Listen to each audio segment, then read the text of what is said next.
چالاک بونا۔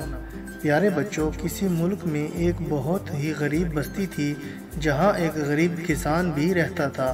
اس کی ایک بہت ہی پیاری بیٹی تھی۔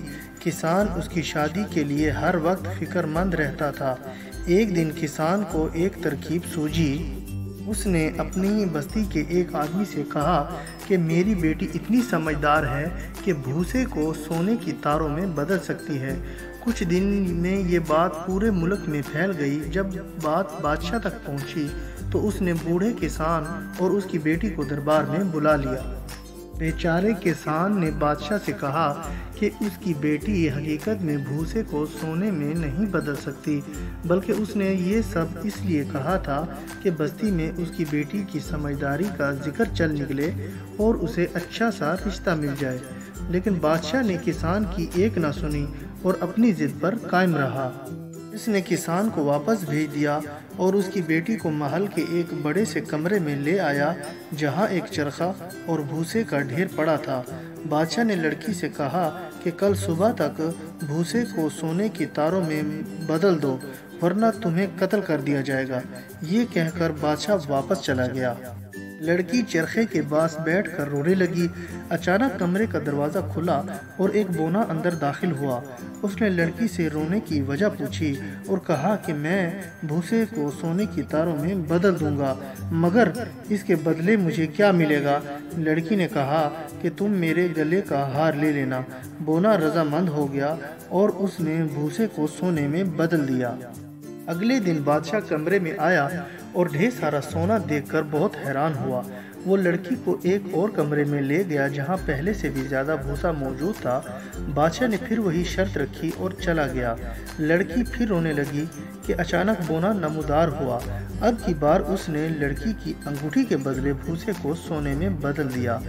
دوسرے دن بادشاہ آیا تو سونا دیکھ کر اور زیادہ حیران ہوا۔ وہ لڑکی کو لے کر ایک اور بڑے کمرے میں آیا جہاں بہت زیادہ بھوسا پڑا تھا۔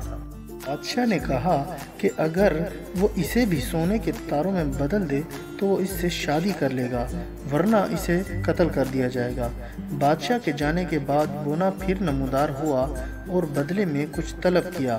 اس پر لڑکی نے کہا کہ میرے پاس تو اپنی ماں کی نشانی صرف وہی ایک انگوٹھی اور وہ ہار تھے جو میں تمہیں دے چکی ہوں، اب میں اور کچھ نہیں دے سکتی۔ اس پر بونے نے یہ شرط رکھی کہ جب اس کی شادی ہو جائے تو وہ اپنا پہلا بیٹا بونے کو تحفے میں دے گی۔ لڑکی یہ شرط ماننا تو نہیں چاہتی تھی لیکن مجبوراً مان گئی۔ اگلے دن بادشاہ آیا تو سونے کے ڈھیر دیکھ کر بہت خوش ہوا اور اس نے لڑکی سے شادی کر لی۔ جب ان کا پہلا بیٹا پیدا ہوا تو بونا لڑکی کے پاس آیا جو کہ اب ملکہ تھی اور اس سے کہا کہ وعدے کے مطابق بچہ اس کے حوالے کر دے۔ لڑکی بچہ اسے دینے پر تیار نہ ہوئی تو بونے نے شرط رکھی کہ اگر 3 دن میں ملکہ بونے کا نام بتا دے تو وہ بچہ نہیں لے گا۔ ملکہ 2 دن تک بونے کو مختلف نام بتاتی رہی لیکن اس کا اصل نام نہ بوجھ سکی۔ اس پر بونا بہت خوش ہوا اور جنگل میں جا کر خوشی سے ناچنے اور گانے لگا۔ آج میں پکاؤں گا، کل میں کھاؤں گا، تب پیارے شہزادے تمہیں لے جاؤں گا۔ کوئی نہیں جانتا بات بڑی عام ہے کہ تیتو بونا اصل میرا نام ہے۔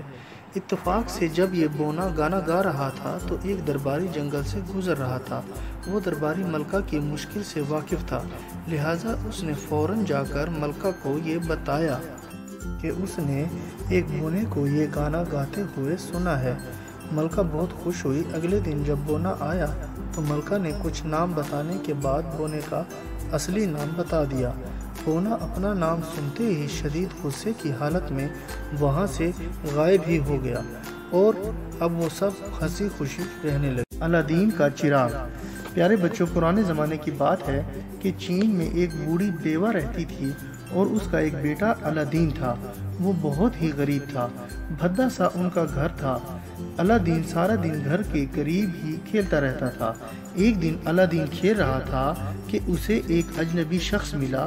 اس اجنبی شخص نے بڑی ہمدردی اور پیار کے ساتھ پوچھا کہ اے لڑکے، کیا تمہارا ہی نام الادین ہے؟ ہاں ہاں، میں ہی الادین ہوں۔ اور آپ کون ہیں بابا جی؟ الادین بولا۔ میں تمہارا ماموں ہوں، بہت دور سے آیا ہوں۔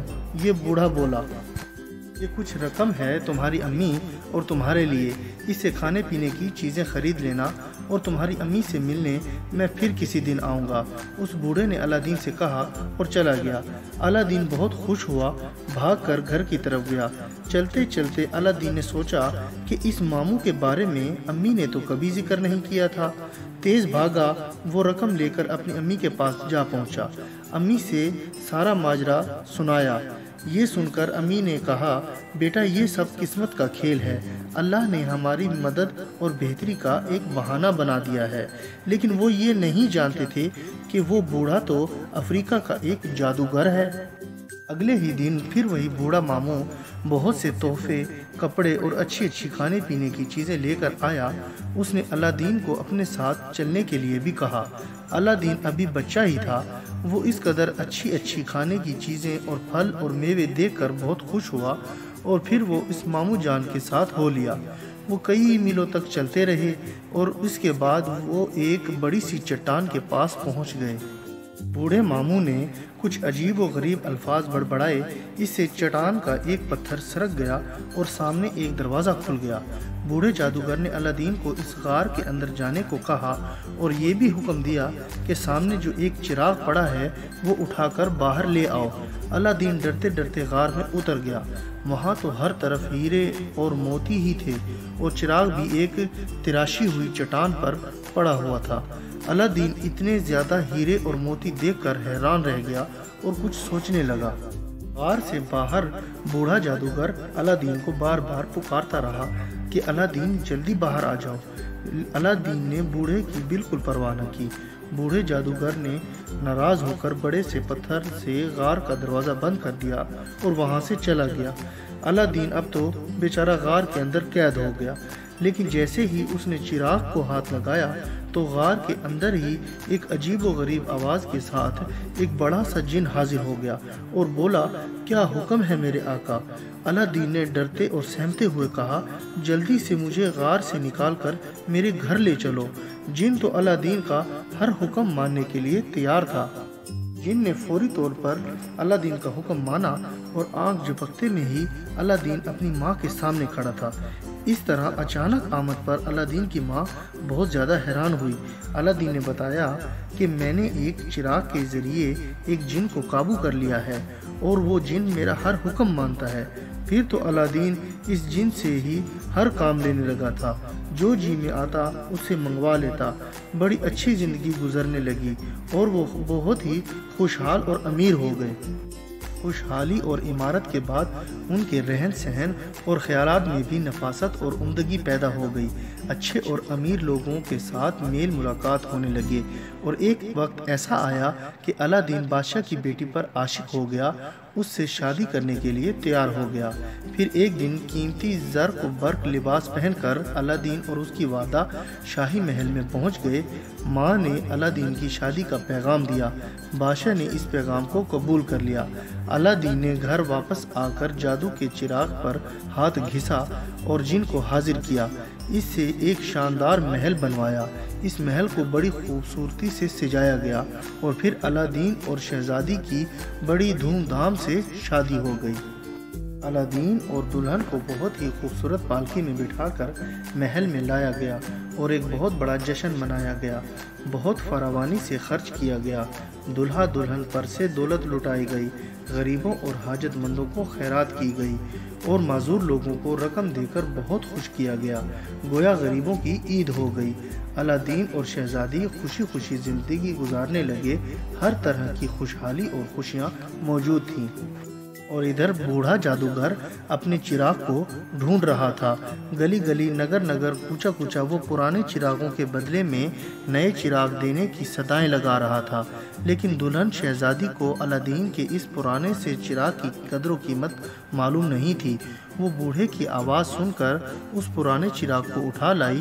بوڑھے جادوگر نے اس کے بدلے میں ایک نیا اور خوبصورت چراغ دے دیا۔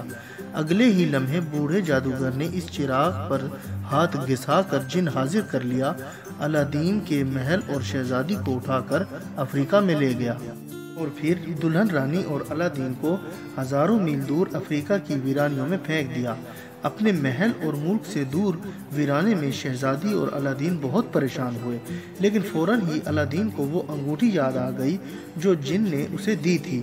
الادین نے انگوٹھی کو اپنے ہاتھ پر گھسایا تو فوراً ہی وہی جن حاضر ہو گیا۔ الادین نے اسے اپنے محل کو افریقہ سے چین میں منگوایا اور پھر خود بھی جن کے ساتھ اپنے ملک میں آ گئے۔ اب تو الادین اور جن نے مکار بوڑھے ماموں جادوگر کو خوب سزا دینے کی صلاح کی، اور پھر جلد ہی دھوکے باز مکار اور فریبی جادوگر کو حاضر کر لیا گیا۔